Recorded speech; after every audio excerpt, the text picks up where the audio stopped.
vocês passear pela história de José, que eu tenho certeza que todo mundo conhece, até criança sabe contar essa história. A Bíblia nos diz que José tinha cerca de 17 anos, era ainda jovem, quando uma certa feita, a Bíblia vai nos dizer que o seu pai, por nome Jacó, ele tinha José pelo filho mais querido. Entre todos os filhos, José era aquele filho que Jacó amava muito. E a Bíblia vai nos dizer, no livro de Gênesis, no capítulo 37 a 50, ela vai falar sobre toda a trajetória de José, até que José chegasse aonde Deus queria que José chegasse.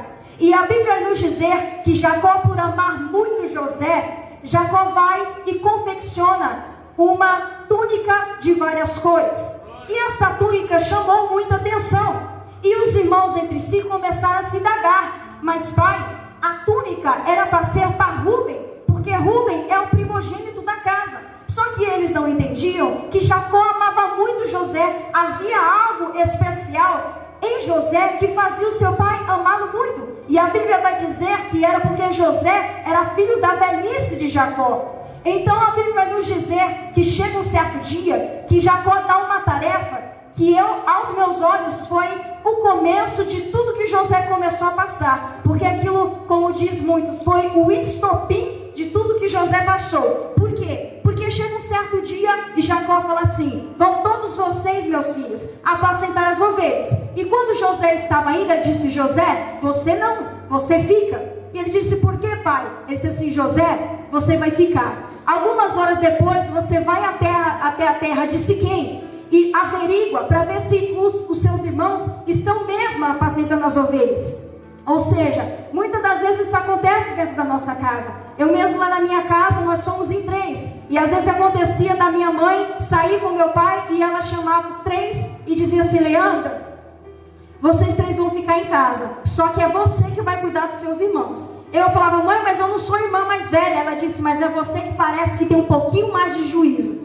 Mas isso também acontecia na casa de Jacó. E aí Jacó fala assim: depois de algumas horas, você vai descer a terra de Siquém, José, e você vai averiguar se os seus irmãos estão mesmo apacentando as minhas ovelhas. Aí a Bíblia diz que depois de umas certas horas, e Jacó fala assim: você vai e traz a informação. Então não era uma tarefa fácil. Só que esse foi o estopim para que tudo que aconteceu na vida de José, até as coisas erradas, começassem a acontecer. Aí a Bíblia diz que José desce até a terra de Siquém. Só que quando ele chega lá, os irmãos deles não estão apacentando ovelha. Eles tinham ido para outro lugar e não estavam obedecendo seu pai Jacó. Aí ele vê um moço passando e ele pergunta: você viu aonde estavam os moços, os jovens que estavam aqui apacentando ovelhas? Aí o moço diz assim: olha, ouvi um deles dizer que iria para a terra de Dotã. Aí José vai e desce para a terra de Dotã. Quando ele avistou de longe os seus irmãos em um certo local, os irmãos dele, quando viram, disseram assim: lá vem o sonhador, caçoando de José. Sabe por quê? Porque em alguns dias atrás José havia sonhado. E em todos os sonhos que José tinha, nós entendemos que José, nos sonhos, ele se sobressaía dos irmãos dele. Ou seja, dentro da sua própria casa, José seria exaltado. E isso foi mais uma coisa que fez com que os seus irmãos odiassem, tivessem inveja de José. Aí a Bíblia vai nos dizer que um deles fala assim: vamos fazer o seguinte, vamos atrapalhar esse negócio desse José ficar sonhando. Vamos matar José e jogar ele dentro de uma cova. Aí o primogênito Rúben diz assim: não vamos derramar sangue aqui nesse local. Vamos fazer o seguinte, vamos apenas lançar José na cova. E quando a gente lançar José, a gente espera que uma caravana passe e nós vamos vender ele como escravo. Assim a gente se livra de José e a gente não vai ver mais nosso pai ficar paparicando ele. Aí você observa bem, aí você começa a perguntar: mas irmãos da própria casa se revoltando contra José, será que isso não acontece dentro da nossa casa? Sim, irmãos, muitas das vezes acontece dentro dos nossos lares. Só que deixa eu explicar melhor para você. Aí a Bíblia vai nos dizer que quando José chega perto deles, a primeira coisa que a Bíblia diz é que eles arrancam a túnica de José e jogam no chão. E depois lança José na cova. Sabe por que eu estou dizendo isso? Porque enquanto eu lia essa passagem neste versículo, Deus me dizia assim: filha, podem arrancar a túnica colorida, mas os sonhos de José ninguém toma. Filha, o pai de Jacó, o pai da terra,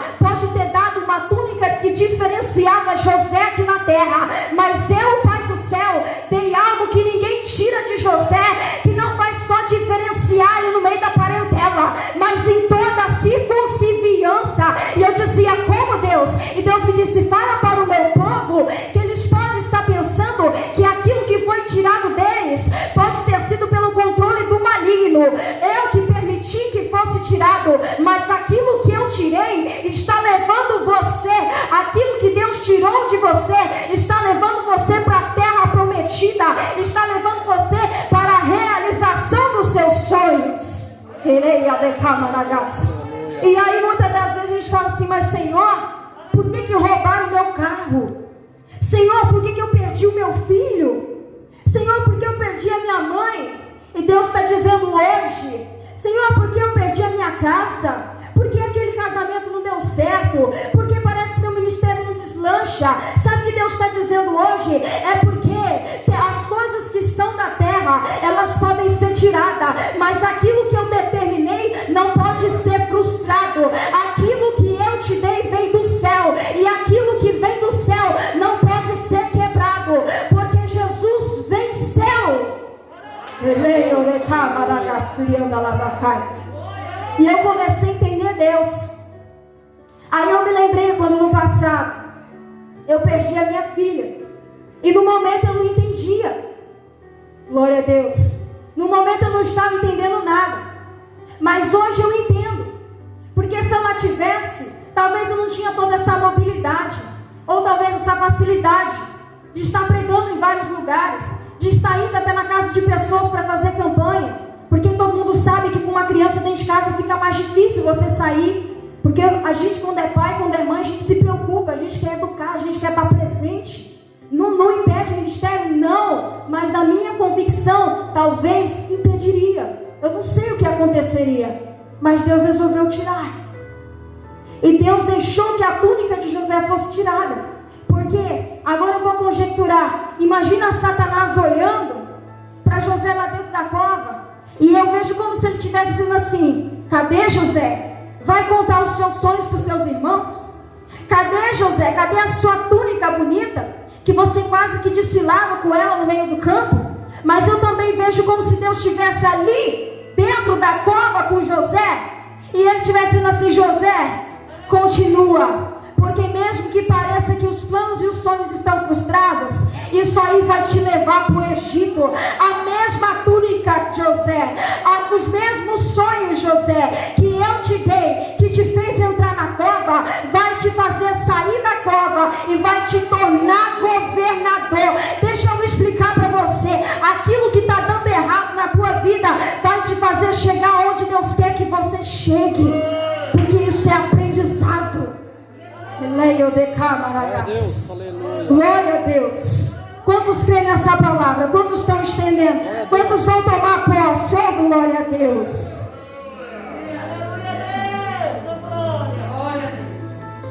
E aí passa uma caravana de ismaelitas com midianitas. Estão levando algumas especiarias para o Egito. Aí a Bíblia diz que quando aquela caravana passou, José foi vendido pelos seus irmãos por 20 moedas de prata. Eles não entendiam o que estava acontecendo. Eles achavam que estavam acabando com José, sem saber que estavam empurrando José para o lugar onde ele sempre deveria estar. Você está entendendo?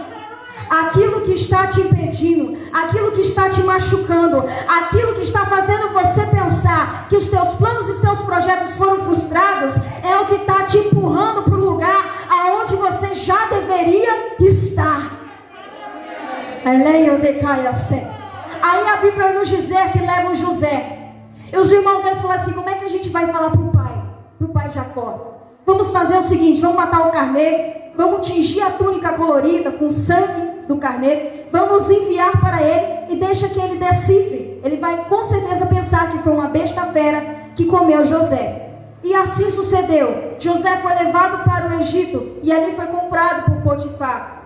E a Bíblia vai nos dizer que quando Jacó recebe aquela túnica, ele começa a prantear em luto. Toda a casa fica de luto. Os irmãos, sabendo da verdade, mas não contam para Jacó. Mas presta atenção, aí não termina a história de José. A Bíblia vai dizer que José, ele estava ali no Egito, e ele estava trabalhando tão bem para Potifar, que Potifar deu tudo que pertencia a ele para José governar, para José direcionar, para José cuidar. Aí a Bíblia diz que a casa de Potifar era abençoada por Deus por causa que José estava ali.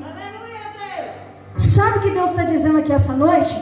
A tua casa, mesmo que tenha gente de outras religiões servindo a outros deuses, por causa que você me serve, a tua casa vai ser também abençoada. Deixa eu falar de novo para você entender, porque parece que ninguém entendeu. E não importa se na tua casa tem gente de outra religião, tem gente clamando a outro Deus, mas porque Deus te ama e porque você habita lá, Deus está dizendo: filho, eu vou abençoar a tua casa, porque eu te amo e porque você está nela. Aleluia. Glória a Deus. Aí a Bíblia vai nos dizer que Potifar fica tão feliz com o serviço de José. Estava tudo indo bem. E é assim muitas das vezes na nossa vida. A gente pensa que está chegando lá e a gente fica todo feliz, começa a testemunhar, chora, vai dando glória, vai falando para o povo: olha, está se cumprindo, aconteceu, eu recebi. A gente fica todo feliz com Deus. E José estava assim. Mas chega um certo dia em que a mulher de Potifar entra contra José. Agora eu vou conjecturar novamente. Eu olho aqui para José como se José estivesse aqui e Satanás estivesse assim: agora o que eu vou fazer com José? Qual vai ser a próxima coisa que eu vou fazer para fazer ele pensar que os sonhos dele foram frustrados? Ele olha para José e fala: já sei, o fraco de José deve ser mulher. Vou usar a própria esposa de Potifar. Chega a esposa de Potifar, olha para José com os olhos diferentes. Ela chega nele e fala: deite-se comigo. José: não, eu sou servo de Potifar e eu sirvo a ele, e eu sirvo também a um Deus, e eu não posso pecar contra o meu Deus. E José sai. Mas a Bíblia diz que ela tenta mais uma vez, porque Satanás, ele não se contenta. Ele tenta bater na mesma tecla até fazer você pensar que os seus sonhos estão frustrados, para você permanecer caído, para você cair em profunda tristeza.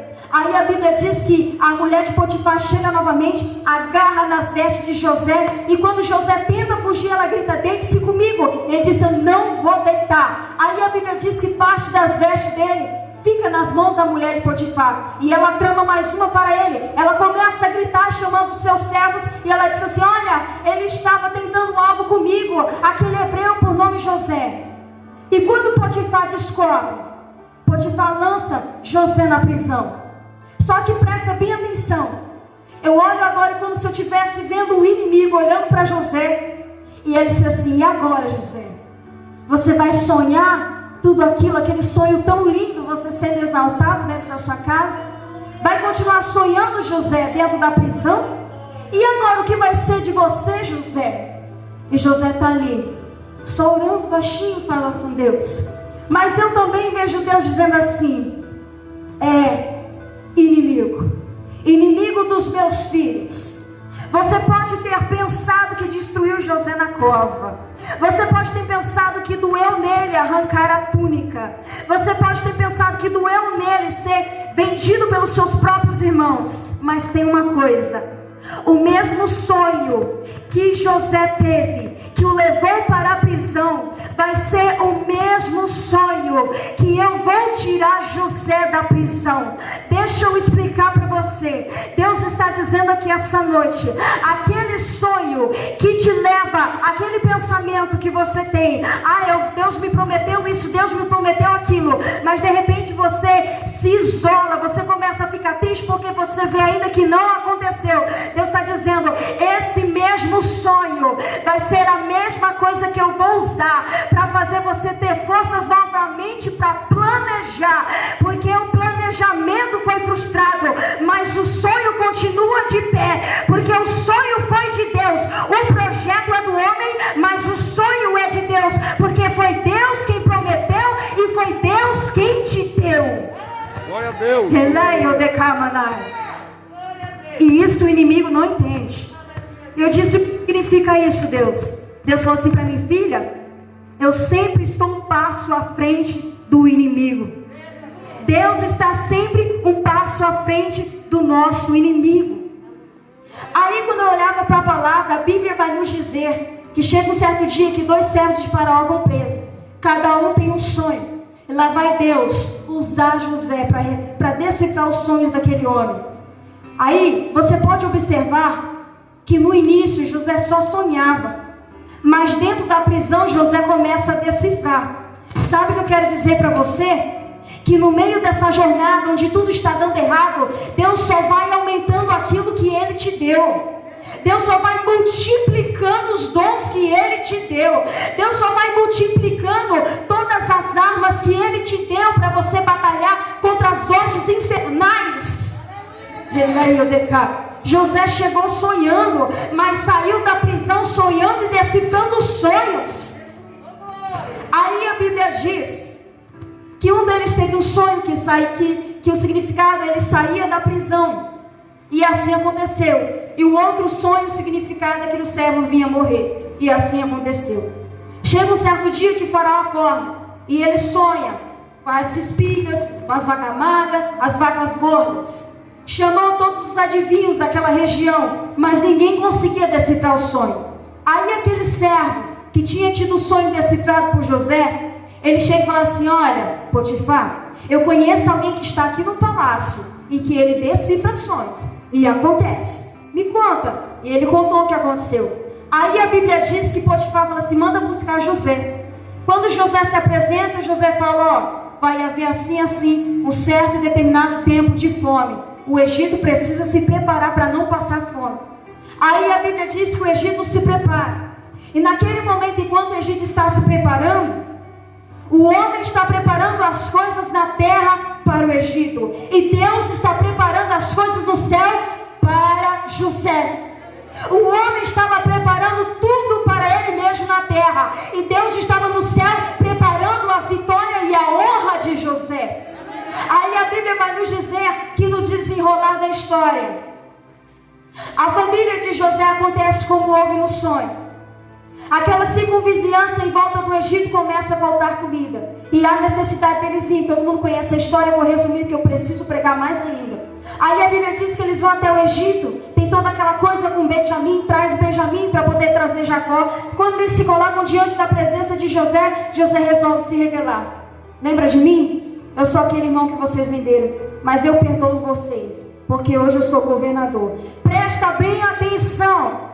No lugar da túnica, Deus deu a honra de ser governador. Deixa eu explicar para você. No lugar da túnica que foi roubada de você, Deus vai colocar algo de excelência. E sabe por que é de excelência? Porque vem do céu. Deus me trouxe aqui essa noite para dizer para você o seguinte: para de pensar que seus planos e seus sonhos foram frustrados. Se liberte desse pensamento medíocre, porque eu continuo sendo o mesmo Deus grande que fez de um pequeno jovem de 17 anos se tornar governador numa terra onde ninguém me adorava. Glória a Deus, aleluia. Glória a Deus. Aí Deus me disse assim: filha, era como aconteceu com Moisés. Todo mundo conhece a história de Moisés.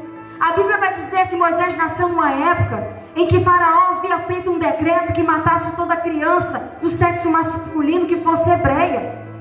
Aí a Bíblia diz que Joquebede pega aquele menino, põe no cesto e coloca sobre o rio Nilo e deixa que as águas o levem.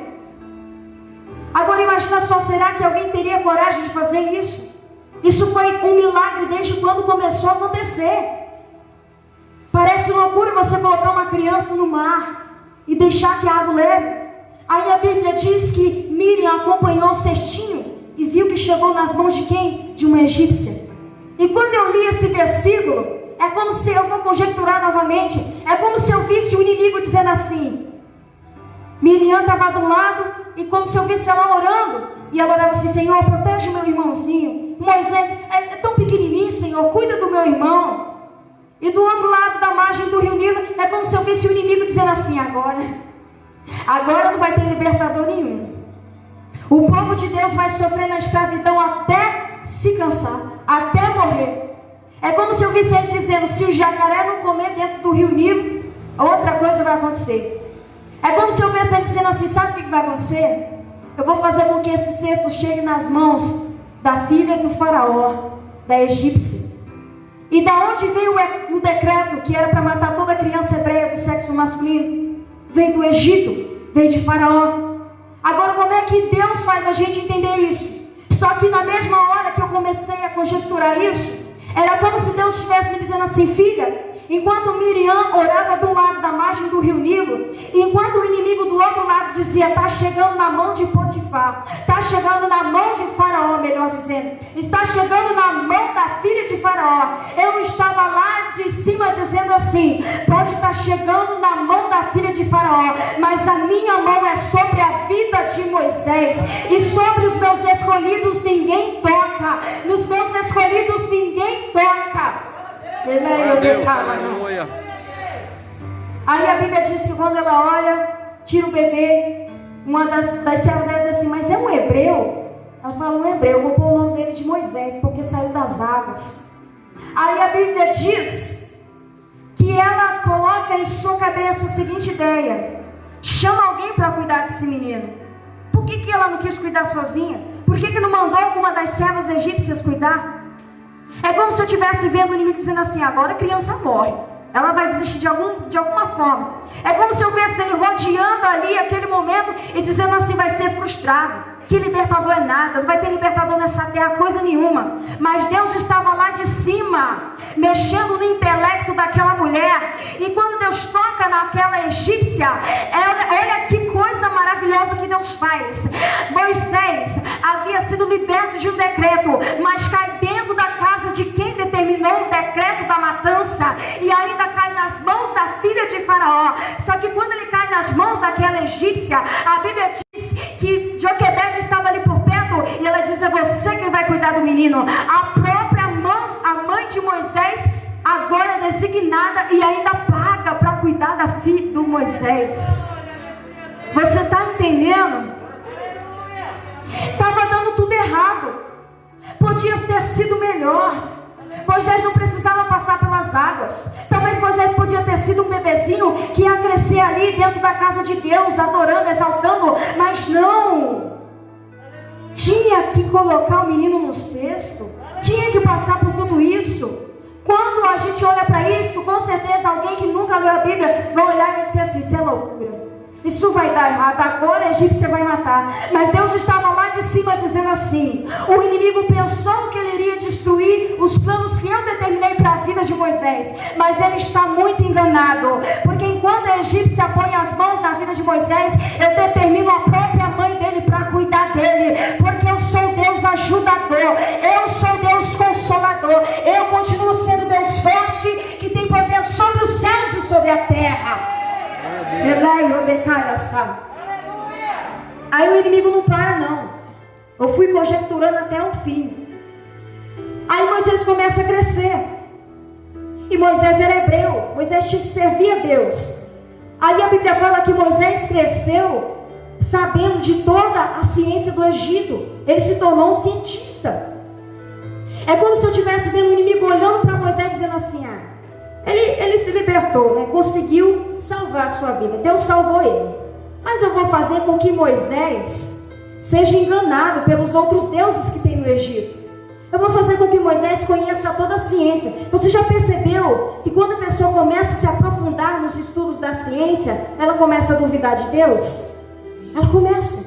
Quando a pessoa começa a estudar muito filosofia, ela vai duvidando da existência de Deus. Por quê? Porque isso é coisa do homem. As coisas do céu a gente só entende se estiver com o dono do céu. Sem o dono do céu ninguém entende o que Deus quer fazer. Aí é como se eu estivesse vendo o inimigo dizendo assim: não vai dar certo esse negócio de libertador não. Eu vou impedir esse negócio na vida desse menino. Ele vai crescer conhecendo todos os deuses. Deus Sol, Deus Lua, todos os deuses que tem no Egito, esse Moisés vai conhecer. Ainda vai se tornar cientista. Só que ele não sabia que Deus estava lá de cima dizendo: vai ser o libertador. Vai ser o libertador. É Moisés que eu escolhi para ser o libertador do povo meu. Aí a Bíblia diz que Moisés cresce conhecendo na sabedoria da ciência do Egito. Só que chega um certo dia que Moisés vê um dos seus sendo maltratado, muito maltratado. Ele não aguenta. É como se eu estivesse vendo o inimigo dizendo assim: agora eu vou cutucar Moisés para provocar bastante ira nele, para ele matar esse egípcio. Moisés mata o egípcio e enterra o egípcio. Só que quando ele faz isso, um egípcio vê. Aí a Bíblia diz que no mesmo momento Moisés começa a ser perseguido. Se fosse nos dias de hoje, Moisés ia ser considerado tudo aquilo que ele fez como um crime. Ia ser por muito tempo que Moisés ia ficar preso. Só que enquanto o inimigo estava rodeando aquele lugar e dizendo assim: agora Moisés é preso, Deus estava dizendo: mal sabe o inimigo que eu estou usando essa situação para trazer Moisés para perto de mim, porque chegou a hora de Moisés conhecer a verdadeira sabedoria do céu. Porque enquanto ele estava no Egito, ele conhecia as coisas do Egito, mas hoje eu uso essa situação para trazer Moisés para perto de mim, para fazer Moisés conhecer as coisas do céu. Sabe o que Deus está dizendo? Aquilo que está dando errado na tua vida é para te trazer para perto de Deus. E sabe por quê? Porque você precisa conhecer aquele que vai te dar a vitória. Você precisa ter a convicção de que Deus tem poder. E quando é que o crente conhece o poder de Deus? Quando ele está na prova e ele ora muito mais do que antes. Ele começa a ver coisas que ele nunca viu na vida dele. Aí a Bíblia diz que Moisés sai da terra do Egito. E ele caminhando no deserto. Eu conjecturo novamente e imagino o inimigo olhando para ele dizendo assim: vai morrer de sede, vai morrer de fome, pode ter se livrado da perseguição dos egípcios, mas Moisés vai morrer. Só que quando a mesma hora que eu via isso acontecer, era como se eu estivesse vendo Deus dizendo assim: a deserto é a escola do crente. Deserto é a escola do crente. É que o inimigo não entende, não sabe, porque as coisas de Deus, o pensamento de Deus e a sabedoria de Deus, ela é muito mais elevada do que as astúcias maléficas do inimigo.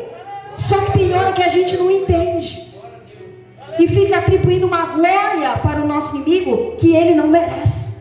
Inimigo, você conseguiu, estou aqui acabado. Você não está acabado não. Teu sonho não foi frustrado não. Deus continua vivo e com a mesma força e o mesmo poder. Aí a Bíblia diz que chega. É como se eu estivesse vendo o inimigo olhando para Moisés chegando perto da sarça. Moisés chegando perto da sarça. Eu imagino que ele olhou e deve que se perguntou assim: meu Deus, uma sarça ardendo em fogo, só que a sarça não queima. Eu nunca vi isso na ciência do Egito. Que ciência é essa que eu não conheço? Uma voz do alto gritou assim: bradou: Moisés, tira a sandália dos pés, porque o lugar que você agora pisa é santo. Moisés, eu te tirei do meio da imundícia da idolatria para te trazer para uma terra onde você vai conhecer coisas maiores. Deixa eu falar para você, aquilo que está te afligindo, aquilo que está te empurrando nessa vida, aquilo que está acontecendo de errado com você, está te levando para perto de Deus, para você conhecer e entender que Ele tem coisas maiores para a tua vida, que Ele tem muito mais daquilo que você imagina para você. Verá eu de faz. Glória a Deus. Glória a Deus, aleluia. Você está entendendo o que Deus está dizendo? Faz assim com a sua mão. Glória a Deus, aleluia. Deus sempre está um passo à frente do inimigo. Lá em Mateus 4, do verso 1, versículo 1 até o 11, a Bíblia vai nos dizer quando Jesus foi tentado. E Jesus estava ali jejuando. Ele estava com fome. E uma das frases que eu vejo o inimigo dizer para tentar Jesus é a seguinte: ô filho de Deus, tá vendo essas pedras aí? Jesus olhou e ele falou assim: pois é, você não é o filho de Deus? Faça com que essas pedras se tornem pães. Tudo isso porque Jesus estava com fome. Aí a Bíblia diz, para você entender como Deus está sempre um passo à frente do inimigo, Jesus olha para ele e diz assim: eu tenho a resposta para isso. Porque nem só de pão viverá o homem, mas de toda a palavra que sai da boca de Deus. Era como se eu estivesse dizendo: Satanás, pode vir me tentar da maneira que você quiser, porque eu estou perto do meu Pai. Enquanto eu estiver perto, eu estarei entendendo que tudo que você fizer, querendo você ou não, vai estar me levando e me conduzindo para perto de Deus. Glória a Deus. Porque quando Deus determina algo na vida de alguém, isso se cumpre. Aleluia. Aí Deus me levou em Apocalipse 5. E ele disse assim: filha, fala isso para a minha igreja. Mostra para a minha igreja o quanto eu tenho poder que está registrado. Quando eu fui no livro de Apocalipse 5, João estava tendo uma visão na ilha de Patmos. E quando ele estava lá tendo aquela visão gloriosa, ele disse que viu um ser sentado num trono. E disse que viu desse ser havia um livro que tinha coisas escritas tanto dentro como fora, mas que o livro era selado com 7 selos. E esse livro, cada coisa que fosse aberta, seria uma vitória para a igreja e uma derrota para o diabo. Só que quando ele olhava, saiu um anjo bramando e dizendo assim: quem é digno de abrir o livro e desatar os 7 selos? E o anjo saiu gritando. Só que diz João que não se achou ninguém nem no céu, nem na terra, e nem debaixo da terra, que fosse digno de abrir o livro e desatar os selos. E eu começo agora a conjecturar novamente, e se coloque no lugar de João. Imagine você tendo uma revelação de Deus, talvez da sua vida ou de algo que Ele tem para você. E você olha assim, você fala: Senhor, e agora? Quem vai poder fazer por mim? O carro que eu tinha roubado, o casamento que eu tinha acabou, aquilo que eu tentei não deu certo, a empresa que eu comecei faliu, o dinheiro que eu tinha foi roubado, a carne que tinha no congelador acabou, a comida que tinha na despensa já era, o filho que eu tinha saudável ficou enfermo, a mãe que eu tinha está travada ali no leito, não pode nem se levantar. Só que chega uma hora em que o ancião chega perto de João e diz assim: João, não chores, João. Eis aqui, João, o Cordeiro de Deus, a raiz de Davi, aquele que venceu a morte e que é digno de abrir o livro e desatar os selos. Sabe o que Deus estava dizendo ali, revelando para João? Ele estava dizendo assim: João, não importa o que acontecer no céu, debaixo da terra, ou na terra, ou com os filhos de Deus, ou na família dos meus servos, João. Sabe por quê? Porque eis aqui aquele que venceu a morte, e a vitória da igreja já está decretada, João. Os sonhos da igreja, João, não podem ser frustrados, João. Fala para a terra que a igreja já é vencedora em Cristo, João. Por quê, João? Porque Jesus venceu o inimigo. Ele já é o perdedor. E sabe o que é que muita gente não entende quando está na prova? Ela pensa que ela não vai sair daquele lugar. E ela também começa a pensar que ela já perdeu, que ela já é uma derrotada. Sabe o que o inimigo está fazendo com muita gente hoje? Ele está trabalhando na mente da pessoa. Aí tem gente que fica dentro de casa só remoendo pensamentos contrários. A pessoa fica dentro da própria casa dela dizendo assim: não, eu não vou conseguir. Se deu errado é porque não é para dar certo. Se deu errado é porque não é para mim. Mas com José não foi assim. Começou errado. O ditado popular é totalmente contra a palavra de Deus. Se começou errado é porque tem que estar errado. Se começou errado é porque não é de Deus. Só que às vezes, dando errado, você espera. Porque você pode ter a certeza que aquilo que foi tirado de você na terra, Deus vai dar em dobro